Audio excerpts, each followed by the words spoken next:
How'd you like to listen to .NET Rocks with no ads? Easy. Become a patron. For just $5 a month, you get access to a private RSS feed where all the shows have no ads. $20 a month will get you that and a special .NET Rocks patron mug. Sign up now at patreon.netrocks.com. Hey, Carl and Richard here with your 2024 NDC schedule. We'll be at as many NDC conferences as possible this year, and you should consider attending no matter what. The Copenhagen Developers Festival happens August 26th through the 30th. Tickets at cphdevfest.com. NDC Porto is happening October 14th through the 18th. The early bird discount ends June 14th. Tickets at ndcporto.com. And we'll see you there, we hope.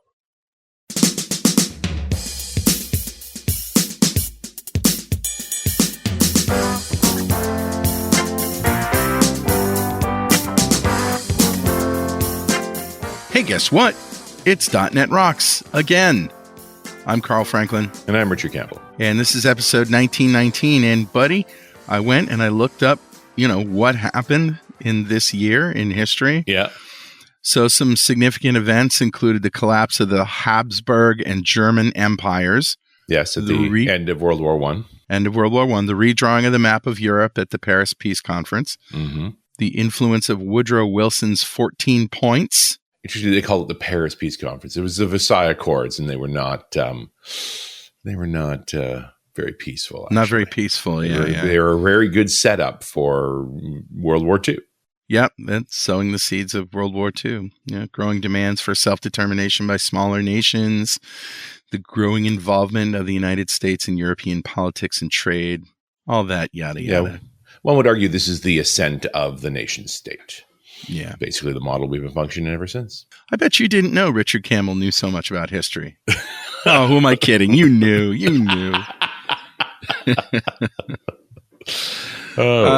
Go ahead and roll the music because I got a pretty good Better Know framework. Awesome. All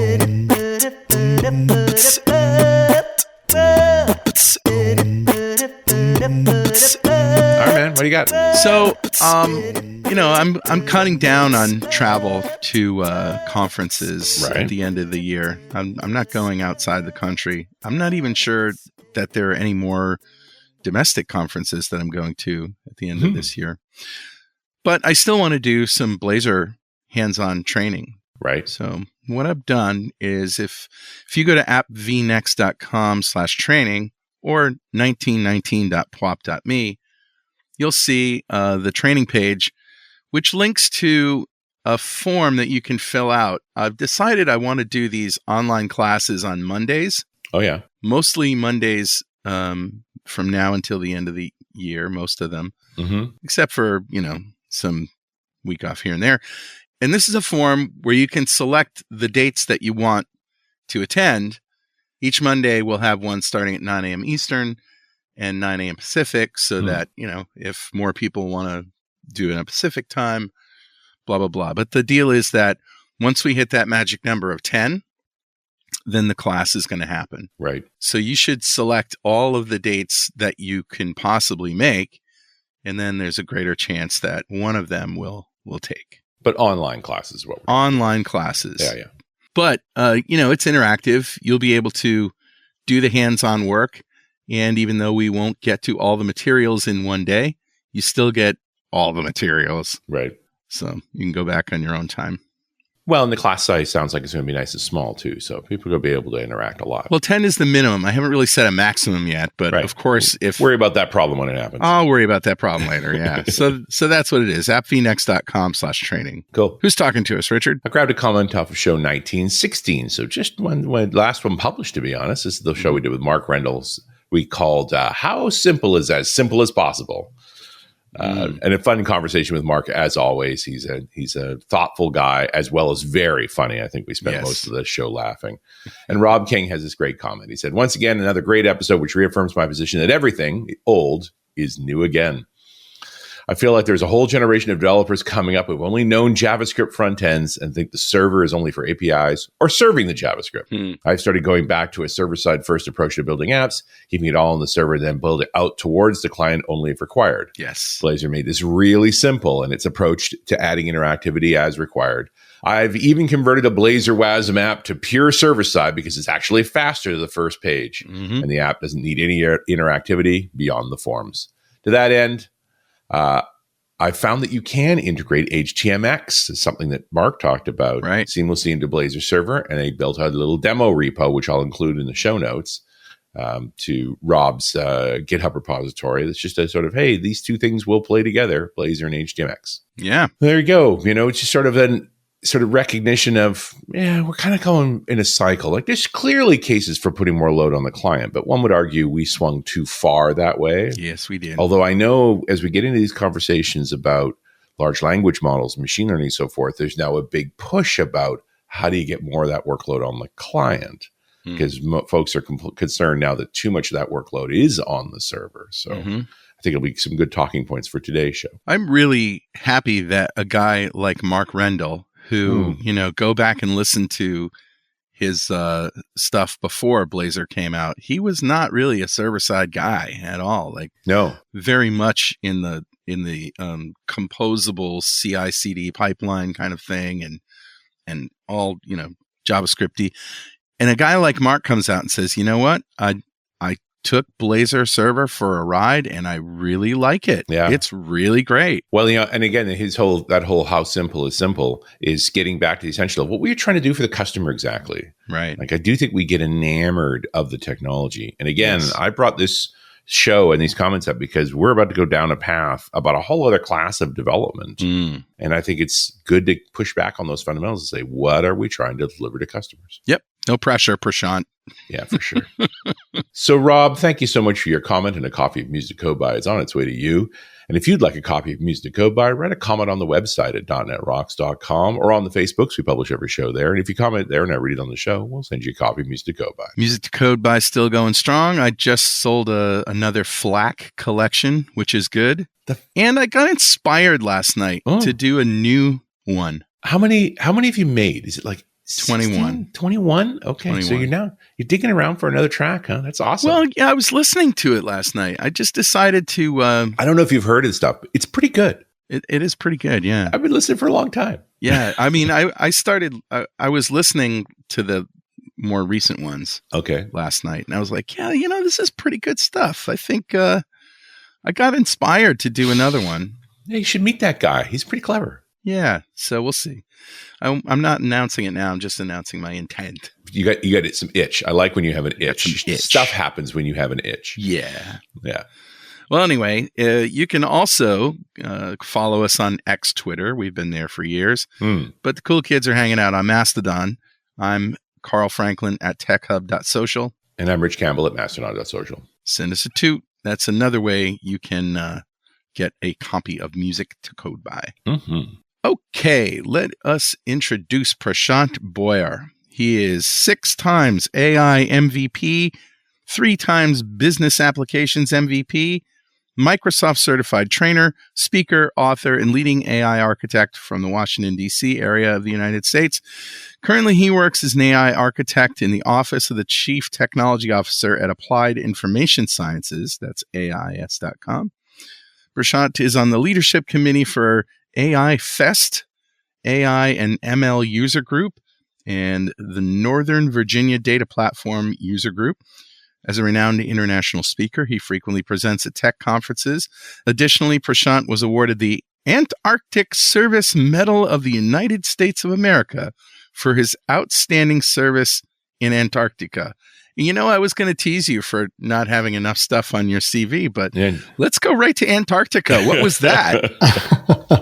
So, first of all, thank you very much for having me.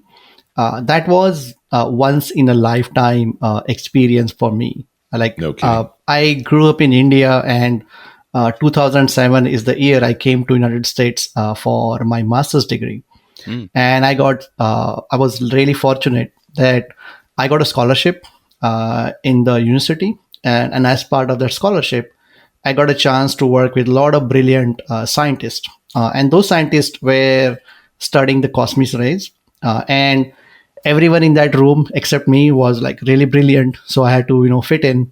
And it's easier said than you done. might be a little unbiased towards yourself.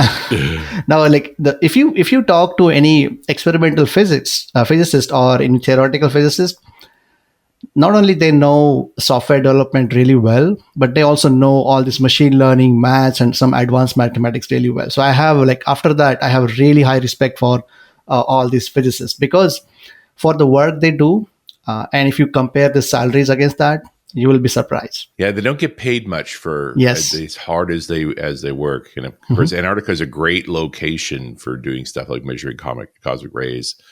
The atmosphere is a little thinner, and it's very, very dark, and there's a minimum amount of noise. But it's sad that like the best time to do that work is midwinter of Antarctica, where there's no sunlight for months. It's a tough place to be, Prashant. You hung out there. Yes. So as part of that experiment, we built, it was a joint collaboration between multiple universities, and NASA was the main sponsor, because typically NASA sponsors this, give this huge grant to the university so that they can do research on their behalf. And as part of the research, the best results to get is via satellite, but sending any payload to satellite is very expensive. So they came up with an approach about how we send these really large duration balloons in Antarctic continent, which fly around the south South Pole for around 20 to 80 days. 20 to 30 days, collect as much data as possible, and then we take years and years to analyze the data. Right. And not many people know, but US government has a really big station there. Like Antarctic continent is huge. And a lot of countries have stations, but US in particular has huge stations over there. The station I went to, it's called McMurdo Station. So when I was there in the end of 2018, 2008, I was there for almost a couple of months. And that is like a typical summertime in Antarctica. And that's the time where they will have around 1,000 people on the base, and everybody will be there to conduct some kind of scientific experiment. And to support those experiments, they also need a lot of people. They need cooks, they need chefs, they need people who can plow the roads and all this kind of stuff. And I met a lot of interesting people there who, let's say a software engineering by trade, they work here 9 months in US continent. And for 3 months, they just go to Antarctica and work as a chef or as a cook, because they just like it there, and the pay is good. And the base has good internet access, I hear. Yes. And I know that because I have a friend I went to grammar school with who was messaging me from Antarctica. I'm like, what? You're where? Yes. But he was at that base. And so pretty cool. Now, how in the summertime in Antarctica, would you think of it as balmy? Would you go out in shorts? What's the temperature? So temperature is not that bad. You can go out in shorts only for 10 to 15 minutes. That's it. Wow. So during the summertime, there the temperature was in the range of minus, let's say, 10 degrees Celsius to plus 5 degrees Celsius. Okay. But there used to be some days where, it was very, very bad. We had one day where it was minus 20 degrees Celsius, and things were pretty rough over there. But you have heated rooms, and, food is awesome. There are some recreational activities, and, and that when you go to those kind of places, you kind of realize, okay, how fast paced your life is back in the civilized world, and how much of a time you got when you go to these kind of places. Did you ever have to slice open a bantha with your lightsaber to keep warm? No. Because that's the question that's on. No, I was fortunate enough. No, I went there on a good time over there. Yeah, very good. So you only had to smell them on the outside. Oh my! Sorry for that little diversion, but I just had to know. That's great. So let's talk about Microsoft Copilot Studio. I know because I went to Build with Richard, and we know that it's for building your own custom agents. And you can connect them to a bunch of sources of data, and we know that you can hook them up into M365 and all that. But what don't we know? Okay, so let me go back to the history and start with Microsoft's first foray into the conversational AI. Like if you remember, March 2016, I think is the first time when Satya Nadella went onto the stage and he announced about Microsoft Bot Framework. Because till that time, there was no good story when it comes to building, let's say, any kind of chatbot or conversational experiences. And after maybe 2 or 3 months, after a month after that, I know Microsoft is getting a lot of good praise right now because of their partnership with OpenAI, but they also had their fair share of failures as well. I think in March 2016, they launched a Twitter bot called Tay. Oh yeah, yes, that was a lovely disaster, yes, wasn't it? Yeah, it and its long form was thinking about you, and they launched on Twitter, and that bot was from Microsoft Research, and it was their first public foray into the world of AI. And people soon figure out on Twitter, to teach that bot to say some nasty stuff. Oh yeah, and Microsoft has to take within it down. Hours, as I recall. Yes. Yeah, Microsoft tried to again reteach him like good stuff, but within 16 hours they had to take it down. Yeah, and they still now a lot of key executives at Microsoft talks about that particular failure, saying like, hey, we learned a lot from that failure, like what are the things not to do with AI stuff. And so they continue the work on bot framework for next 3 years, but bot framework like is very complex. Yeah, we did shows on bot framework, like you said, in like 2017. Yeah, like it's hard to think about that now because the OpenAI thing's overwhelmed everything. Yes, right. And they made a lot of sense. Like the FAQ bot to me was totally logical, that you could point a piece of software at a FAQ and it would give you sort of a natural language interface to it. But still, like Microsoft struggled to get really good traction with a lot of customers and developers, because it was extremely hard to get your conversational experiences right. And then in November 2019, they launched a low-code version of it called Power Virtual Agents. And the name Power itself can give you indication which product family it belongs to. It was from a Power Platform. So they continued on that journey, and then basically there was a time where the entire investment on bot framework stopped, and all the thing like Microsoft was doing on Power Virtual Agent side. They had decent success, but then the real success or real, I will call, life-changing moment for that particular product or group was Ignite last year. When Satya went on stage and say, hey, Microsoft now is the Copilot company. And if you would like to create a low-code, no-code Copilots, then Copilot Studio is the product. And I know Microsoft get a lot of flack, especially their marketing department, for naming like weird products.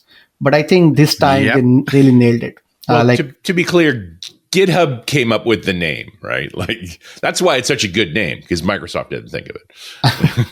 Well, they have a history of making really long names that are very kind of academic sounding. Well, they're named by committee. Yes. Yeah. And someone I heard, I don't know how true it is, but this product was supposed to have another name. They already have a lot of printed name and banners on it, but just 1 week or 2 weeks before Ignite, someone came up with this name, and they have to, do a lot of, last minute stuff. There's been a lot of name twitching, right? Copilot for Microsoft 365, Microsoft 365 Copilot. Like it's endless. The AI thing has been sort of like a gold rush, hasn't it? Yes. Like every company wants to get put their stake in the ground and say, we're doing AI, or we're doing, generative AI. And, I mean, I don't want our listeners who are .NET developers to be thinking that, development is gone. Microsoft is just focusing completely from now on AI. Because if you went to build, there wasn't a whole lot about .NET. You know what I mean? There wasn't a whole lot of plumbing code. It was all focused on AI. But, and as Richard said in the beginning when he read that comment, we need to stay focused on delivering value to our customers. And the sort of AI thing just smacked us in the face and came out of nowhere and says, hey, guess what?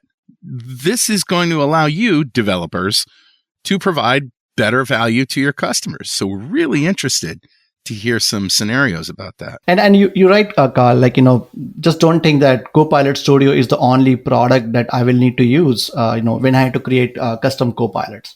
There is another story in Azure world called AI Studio.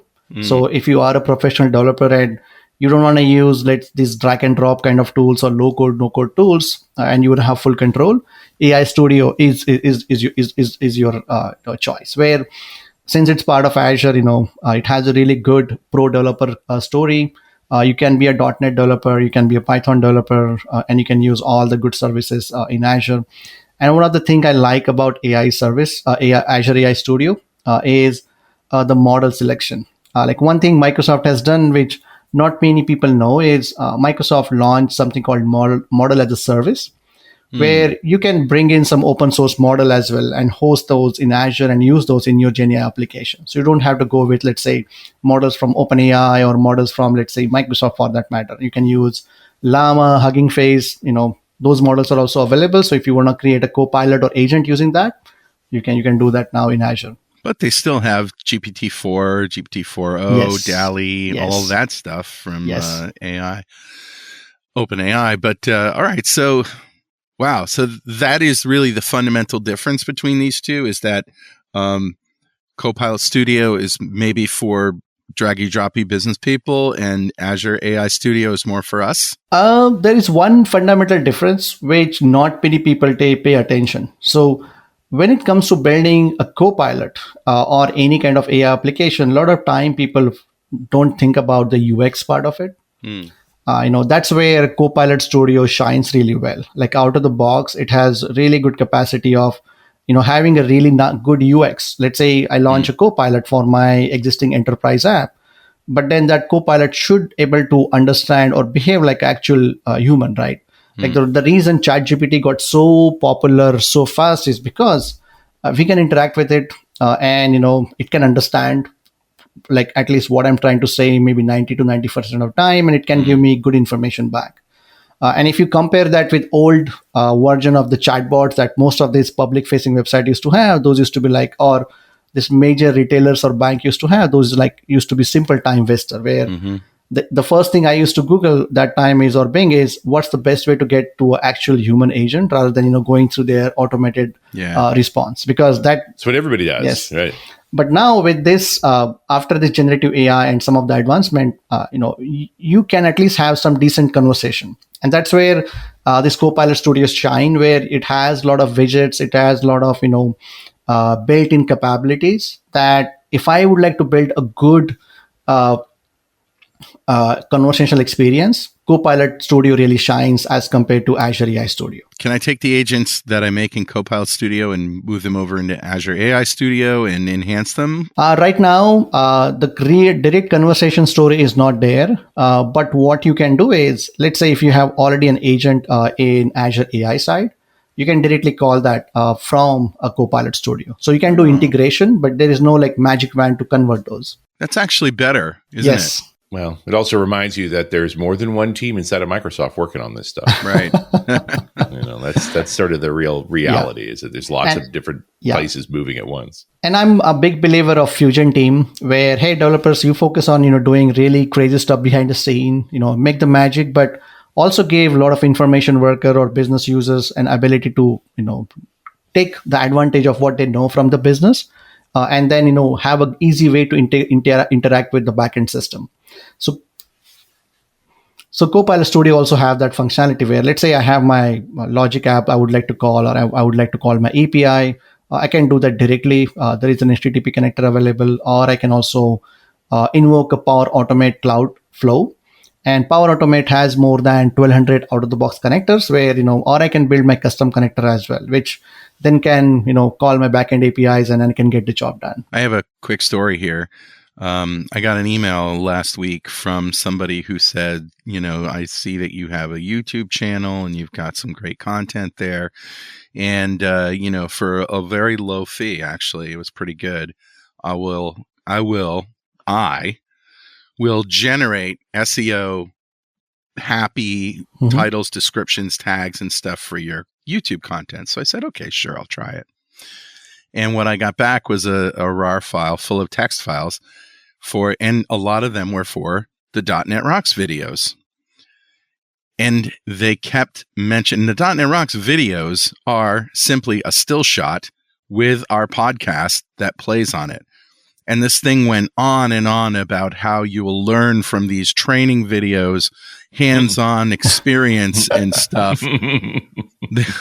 They got to the songs that my band has put up there, and they called, Nichelle, who's our background singer, but she does sing on some of them. But on this one that I was singing, like all of it, lead singer Nichelle Rollins, blah, blah, blah, this big grandiose stuff. And I wrote it back. I'm not going to say who it is, but I wrote it back and say, dude, this is bullshit.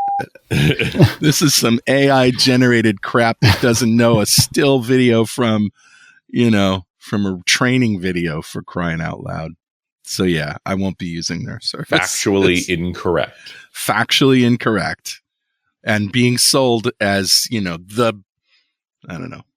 Whatever. So, I mean, you quietly said Fusion development there, which is that Power Platform working with .NET devs and so forth. So you see a sort of same dynamic where we have domain experts, which I think is the biggest challenge when you're building a lot of these language models is you need a domain expert checking for factual accuracy that knows enough to know that is right or that is wrong. Yes. Who actually sang on this track. As well as some coding knowledge to be able to pull the pieces together. Yes, that is correct. And one of the thing is, a lot of people really got excited after the rise of generative AI. But there are legitimate, application, a lot of organization build, which doesn't use generative AI at all. One of my customer, they did use Copilot Studio, and they did launch a custom Copilot for their public facing website. But they didn't use any of the generative AI features at all. Because there will be some instances where you don't want to give a sort of correct or incorrect answer, right? You want to give a factually correct answer. And that are some of the things that are there in Copilot Studio, where for some of the information, you absolutely want to give the appropriate answer, maybe from your own knowledge base or maybe from your own database, or and that you can do. And there are certain things where you think, okay, I can use generative AI for some of the answers. You can do that segregation very easily as well. Just another story. I love telling these stories. My Facebook feed, I don't know about you guys if you're on Facebook at all, but every once in a while I scroll, and I'm seeing these accounts that are something like tiny houses, right? And then this clearly generated beautiful scene of this wonderful house with multiple staircases and flowing waterfalls by a brook. And it's just like a place that you'd want to be, right? And the caption is like, peaceful place.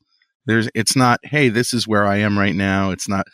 And you get millions of views and hundreds of thousands of comments. It just makes me mad. Welcome to the new world. Well, and again, it's you used a bot to generate the content. Who's to say you didn't use a bot to generate the hits? Well, there you go. All right, so let's take a break, and when we come back, I got a couple of questions. Great. Did you know there's a .NET on AWS community? Follow the social media, blogs, YouTube influencers, and open source projects, and add your own voice.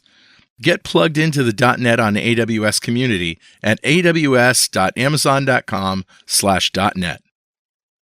Hey, Carl here. Are you maximizing your .NET application's potential?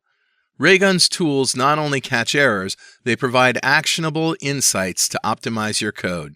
Experience the power of detailed reports and real-time monitoring to enhance your application's performance. Join thousands of .NET developers who trust Raygun to help them keep their applications running smoothly. Visit raygun.com/.netrocks. That's Raygun, RAYGUN.com/DOTNETROCKS for your free 14-day trial. And we're back. It's .NET Rocks. I'm Richard Campbell. That's Carl Franklin. Hey. I'm talking to our friend Prashant about the role of Azure AI Studio as well as the Copilot Studio, because what's better than two? And I like how you can use them together. What's the call out for Patreon there, Carl? Yeah, and if you don't want to hear those ads during the show, you can subscribe to our Patreon account for $5 a month. You can get a feed that has no ads. So there you go. Awesome. Prashant, you mentioned like the UX of a Copilot app. Isn't it just a text box? Not necessarily. Sometimes it can be text box, but sometimes you may want to show a really nice adaptive card. Sometimes you may have to show an image, or maybe the user is looking for a video. So those kind of things, like if I go with traditional bot framework way, those kind of things are really hard to get it right. And another thing where Copilot Studio really shines is like how I can support my Copilot across multiple devices or multiple experiences. That is like one of the biggest challenge I have seen with multiple conversational experiences. Like, I build it, it works on my machine, or it works in my environment where I have deployed. But what about now the customer wants to use the same Copilot on Microsoft Teams, or they want to use it on a public facing website, or the customer loves Slack, they want to use it there. Like how I can, now redo everything so that my custom Copilot will work on that experience as well, or on that service as well.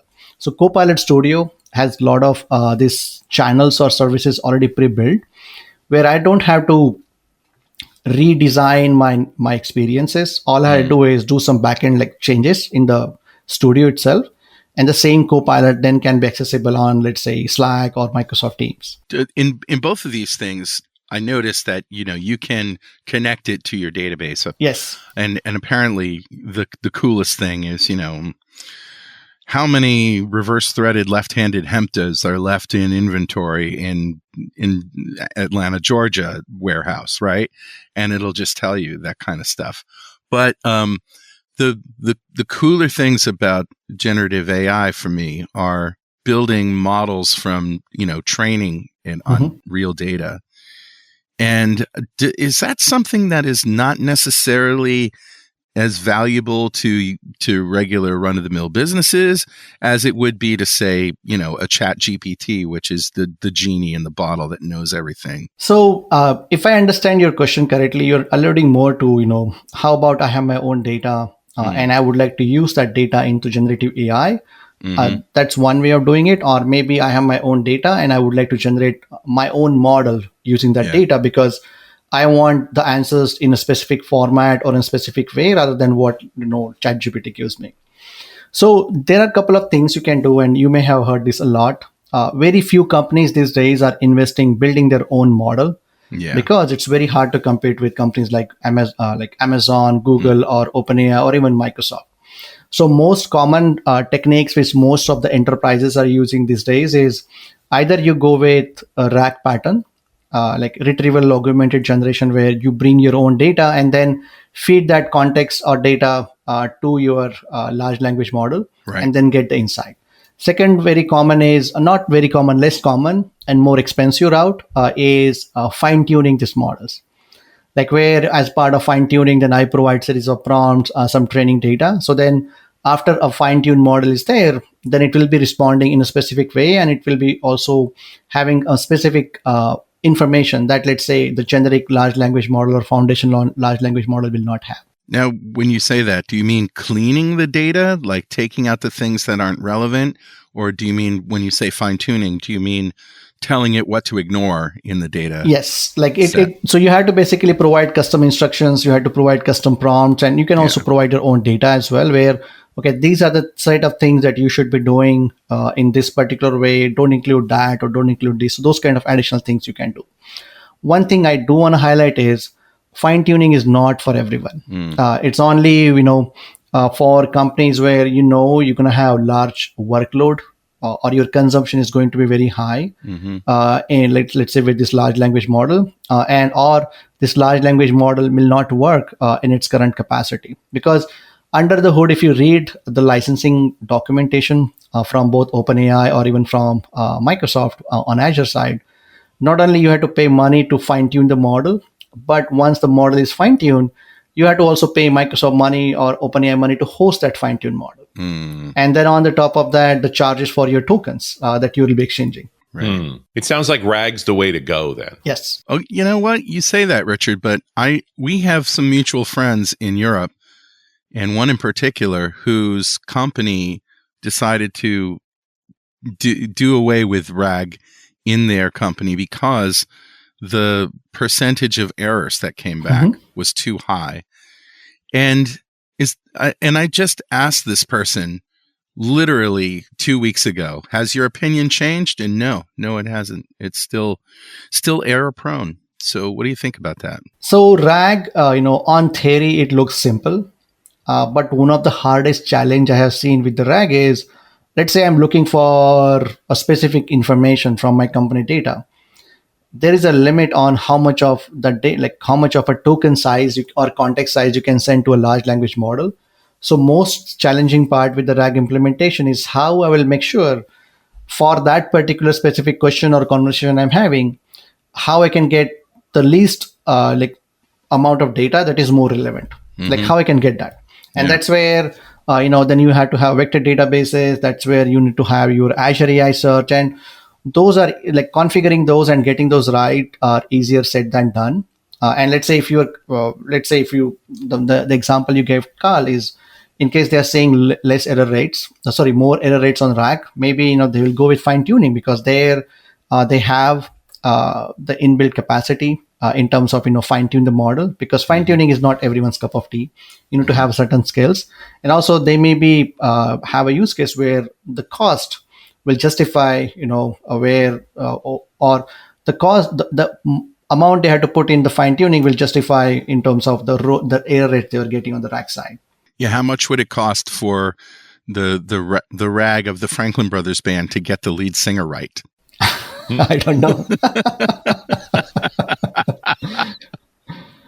Those are the questions you're going to be asking, though. We want accuracy because sometimes you can ask a question if you're looking for information, right? Real information. Typically, you're asking a very specific question. Yes. The answer could be yes, or it could be no. Yes. Or the answer could be, one of 100 possibilities.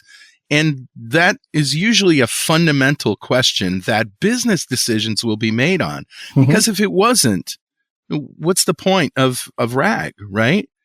We need to ask these fundamental questions, and then you need to base decisions on it. So you have to be really, really sure that answer is correct. Yeah, and you've got one of these challenges I remember from, decades ago where you only have to generate a report once that has inaccurate numbers, and everybody questions the numbers forever after that. Yep, that's right. So, you can't afford to lose that confidence. And that's where, a lot of companies, especially after the rise of Gen AI, especially the big companies, where if they give out any wrong information or incorrect information, if there is like a significant financial penalty against it, the first thing they are doing is cleaning up their house, like cleaning the data. Yes. Like what if your data, you have multiple versions of the data, one is saying good thing, but another saying is bad thing. And then somehow your AI search or whatever other tool you're using picked up the bad information and then use that for your RAG pattern. I remember Gary Short and Seth Juarez both saying that the majority of their job, and this was maybe 10 years ago, was cleaning data, just to get more accurate. And so the ability, the fine tuning, as you say, to omit things that are outliers or standard deviations that are way high or something. Yes. And we now up here in Canada, we have a court precedent around this with Air Canada. So Air Canada deployed a chatbot using an LLM for providing advice for travel. And a fellow used that tool to figure out if he could change a flight it was a bereavement fairs are called. So for a funeral, something like that. This is a great story. Yeah. And the software said, yep, no problem. You can change that. And so then he went to actually change it. And they said, no, you can't change that. It's like, well, the bot told me. And then he was forced to buy the ticket at the last minute, spend even more and so forth. But he's now gone through the courts, and the court ruled, hey, that you're using that chatbot as if it was an employee. That's right. You have the same liabilities to that employee. So if your employee gave incorrect information, you'd be held accountable for it. Your software, you're also held accountable. This is a great time to be alive in the seeing the real genesis of AI taking off and getting more and more accurate, and these kinds of stories really shape it. Well, and I'm happy to have those case laws in place because it's, for me as the architect, sitting down with leadership saying we want to use this technology is like, here is the risk we are assuming. Right. Right. And so, and this is why you spend money on testing. And that was a yes or no answer, right? It was a little more complicated than that. Can I get a refund? Yeah. Yes. Or something along those lines. Or something along those lines. Yeah, you're right. It pretty much breaks down to exactly that, Carl. Yeah. And that's the reason, like some of the customers I work with, they are pretty large customers. And one thing they're doing is, hey, AI is great, but nobody should be launching anything because it's going through some governance committee where they will be evaluating what exactly you're doing, what technology you're using, whether it's going to be for internal users or for your customers. Because if you do any mistake, and let's say if it's for your outside customers, the implication of that can be tremendous. Yes. Now, definitely the motion at this moment, here we are, to the latter half of 2024, is all internal apps.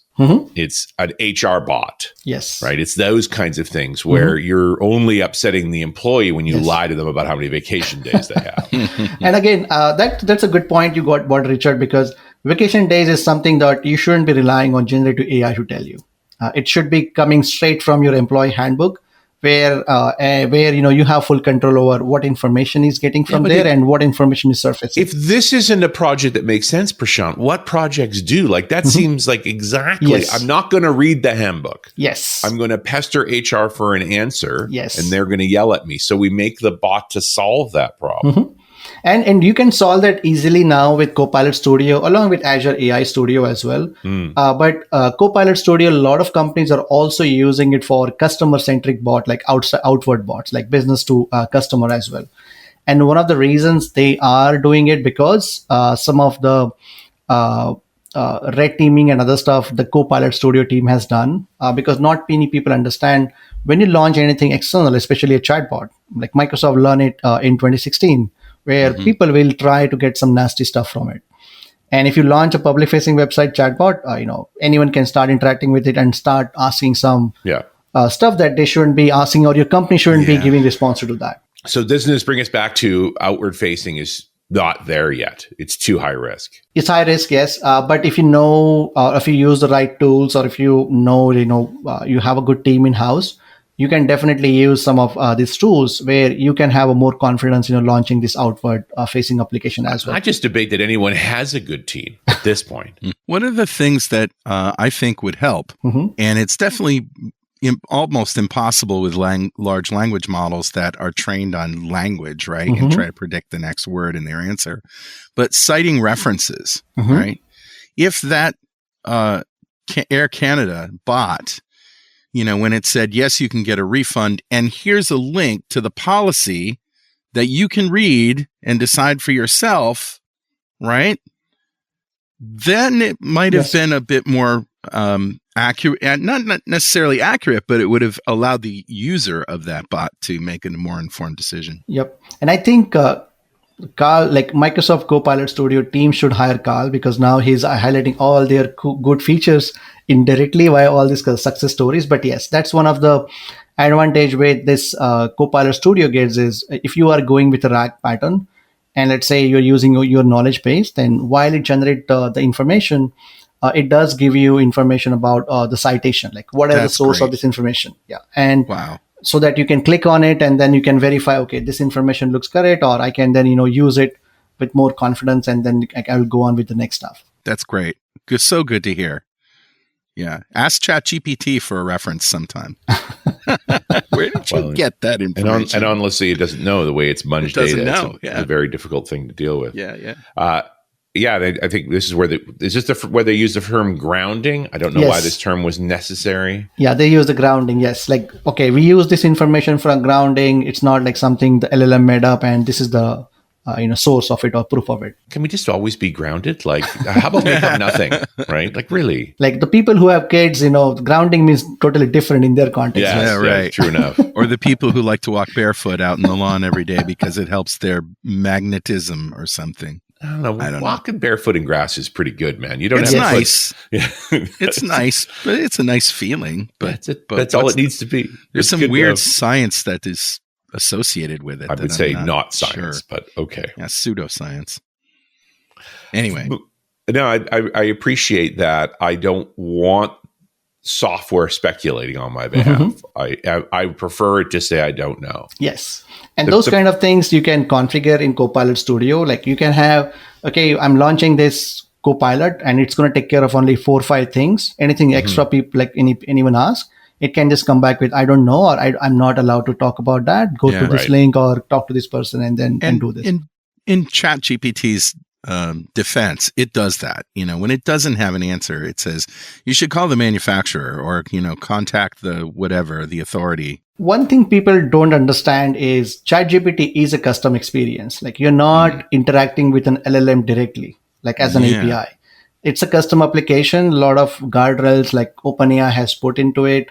Now they're launching a memory as well. So a lot of things are going. It's a custom app. So yes, if you have a team that can build a custom app like that, then yes, you will get similar answer. But let's say if I'm a developer and I'm calling this LLM directly, most of this LLM don't have memory as well. Like the calls are stateless. So those kind of things, it may not say, and it may just give you completely completely incorrect answer as well. Yeah, and I guess that brings me back to this whole like the HR bot makes sense because if you can ground it on, I know you're not going to read the employee handbook, so I'm going to turn it into an ability for you to ask questions that it's going to reference accurately.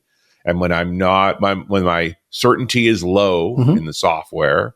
When software certainty is low, it's like you should talk to HR about that. Because from an HR perspective, if I can take 80% of the stupid questions and just answer them, so that I'm only dealing with the 20% that are more complex, I'm pretty happy. Like that's a good outcome. You can use it for HR. You can use it for your IT support as well because it has connectors where it can talk to your own knowledge base, and that knowledge base can be in ServiceNow. Yeah, no, I have an automated responder that just says you try turning it off and turning it back on again. Like you're done. That's it. That's my favorite quote is be smart, restart. There you go. Nice.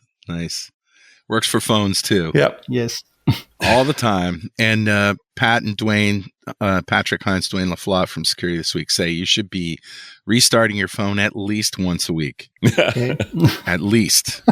If not, 3 or 4 times a week. Yeah. All right. So where do we go from here? Is there more that we haven't discussed? Like how is it expensive? How do we get started? Okay. So cost wise, it is, even though it's a part of Power Platform, its cost is a little bit different. It's just like Azure. Everything is based on the consumption.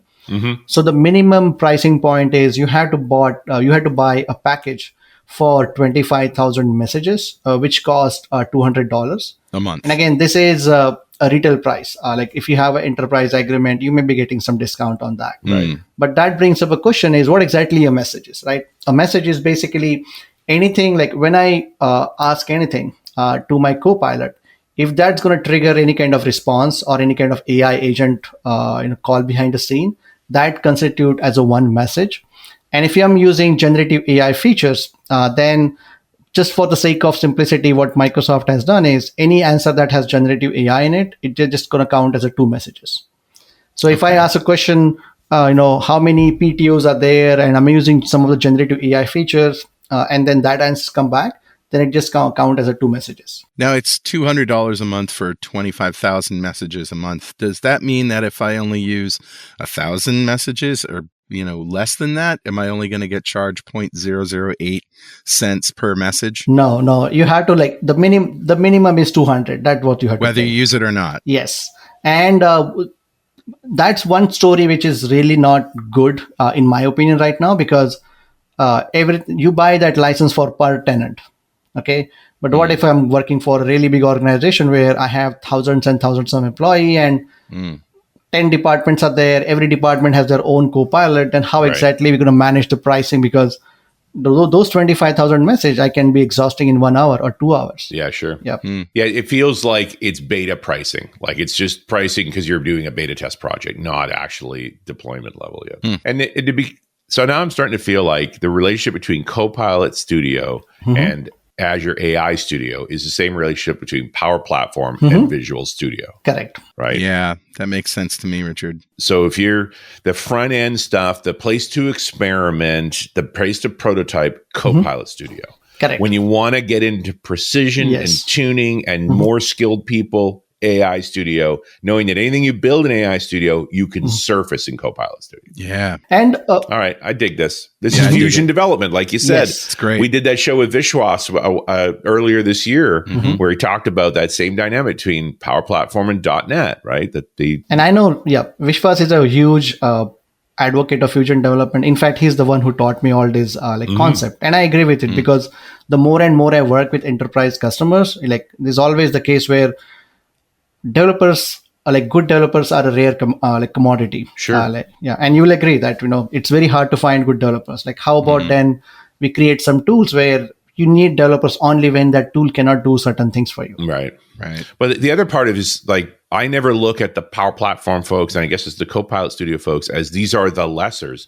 These are the domain experts. They're actually going to save you time because they know more about the problem space than you do. Right. Like my struggle with really great developers is how much time they spend having to learn the domain. Where if you have a good domain expert relationship going there, you can focus more on breaking those bits down and go, okay, well, that's where some custom code needs to live. There is no easy solution there. We need to build something, take a spike, those kinds of things. Like that's a really constructive way to work quickly. And I'm seeing so I'm talking about this conversational AI or Microsoft Bot Framework since 2017. And since last Ignite, I'm seeing just a huge interest from developers as well, like pro developers thinking about or are eager to learn about Copilot Studio. A couple of weeks before, I was at Dev Intersection or Next Gen AI conference in Vegas, and I did session and a workshop on Copilot Studio, and its attendance was more than some of the popular, pro developer sessions or conference or workshops were there. Yeah, that's great. But I appreciate this because now you start thinking about rethinking the UX of an application. A lot less buttons and sliders and a lot more text and most of the screen taken up with it presenting information to you based on your requests. Right. And it doesn't have to be only this. It can be, yes, for some things you'll be using this, but for some more traditional or more things where you definitely need to have proper UI with multiple buttons and multiple sliders, yes, you'll have that. But this can be your beginning point, where every day I'm starting my work. I'm just coming here, doing my stuff. I asking Copilot to do a bunch of stuff for me. And I always give the example of, Javris in Iron Man. Right. That's a good example. Hey, there are certain things if Javris can do, let Javris handle that. And I'm going to focus more on the complicated stuff behind the scene. Yeah. I'm waiting for Office to bet on this tech. Right? Like you think about, I immediately think in terms of the old Alan Cooper, the Sovereign app. Yeah. Right? What's the first app you go to? Now, for me, it's still Outlook. That's why I'm sad. But 65 threads is not one for me. There's also Teams. Like a lot of folks, that's their starting point. And you start thinking about the LLM interface to this, how you would start your day. I mean, right away, your first step in either app is triage. Yes. Right? What's the most important thing? Right? What do I need to deal with now? Where are the crises and so forth? Like you could see a good agentic type tooling in this, helping to sort through those priorities. I mean, I would argue the first triage is how many of these has the bot already responded to? Right? I've not only sorted these out. Here's the ones I think here the answers are. Are you okay with this? It's like, yes. Send that. Okay, what are the ones I need to triage? Like my life could be way better. Yeah. I think that story is still evolving with Copilot for Microsoft 365. And they do have one capability there where in case you would like to extend the functionality of out-of-the-box Copilot there, you can use Copilot Studio, and its license is already covered as part of your Microsoft 365 Copilot license. So I can... Listen, Prashant, I'm an old, grizzled Microsoft observer at this point. You're not grizzled. I've come to appreciate... Look at this beard. He said on a podcast... You will know a technology is being taken serious by Microsoft when they bet their marquee products on it. Yes. Right? When that shows up in Outlook, okay, they're committed. Like no two ways about it. That's why we bought into ActiveX or, that whole control surface. That's why we bought into Olay. And Olay. It's also why we were suspect of WPF. Yep. When Office never took on WPF. It wasn't until Visual Studio took on WPF. And we're like, okay, right? Like there's a reason to take the cues this way as to how far down the path these products really are. Like, I feel like these are still experimental products because Microsoft seems to feel these things are still experimental products. Well, they may be working on them, but they haven't surfaced yet. Yeah. I have a question for you, totally off topic. Well, not really. Apple's coming out very soon with, probably out by now, their new iPhone that has AI, Apple intelligence, not artificial at all. And I kind of feel like I get it. They're basically taking the Siri experience and exposing, GPT-4o on the back end so that Siri will become more intelligent. And I just wonder if you know anything about that, because if that is as easy as it sounds, man, I'm going to get in my car, turn on CarPlay, and just start talking to my car, and it's going to be Knight Rider. What do you think, Prashant? I have thoughts. So I'm not an Apple person. I use most of the Android stuff, but after seeing like some of the demos from OpenAI, recently they did the demo where the latest version of GPT-4o is multimodal, and then we can have multiple conversation, and we can also change the context in between. I think we are getting there. As long as they figure out how to run this LLMs or all these models cheaply on the devices, yeah, I think we are there. Like maybe 1 or 2 years, once they put some safeguards in it. And let's say I'm driving a car, and if that LLM can execute on my car's hardware, we should be there. Are you saying that the LLM stuff is on the phone? They're not just calling an API out to GPT to do the work? Yeah, like once that gets mainstream, like where we will have more and more this small language models doing all this stuff, but they're actually executing on the local stuff, we'll have like much better experience, and we'll also see more and more push from these companies as well. Because I don't know if that's the case now. It seems to me that they're just calling out with an API, but that is very expensive right now. Like if you look at yes, they can do it for few months or for a few years, but that's not really long sustainable business model, because all these LLMs require a really beefy infrastructure. That's the reason why I think please don't quote me on this, but I heard even though OpenAI is making so much money, like billions of dollars, they're still not profitable because they have to spend a lot of money behind the scene on the infrastructure to support that. Far more. Yes. What was your thoughts, Richard? I think Apple is late to the AI game and needed to announce something. And the fact that they keep pushing back the release of it is proof they don't know what they just committed to. Ooh. and they're panicking. We expect Apple to come late with a refined product. That has clearly not happened. The fact that they've already pushed the dates back shows they said they were going to jump before they jumped. And now they're struggling because it is a very unrefined product. It is not Apple-esque at all, but they could not afford to not say something. Couldn't wait a year. So they had, they only do one show a year. They do that show in the WWDCs in June.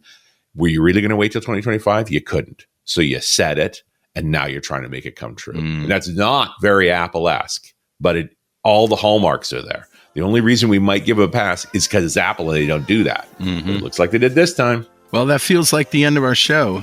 Prashant, this has been very enlightening, and I appreciate you putting up with my digressions and, little voyages into stories and things. But, man, this is just chock-a-block full of great, meaty goodness. So thank you. Thank you. Thanks for having me. And it was really, it was my pleasure, pleasure on my side for this. Fantastic. All right, and we'll talk to you next time on .NET Rocks.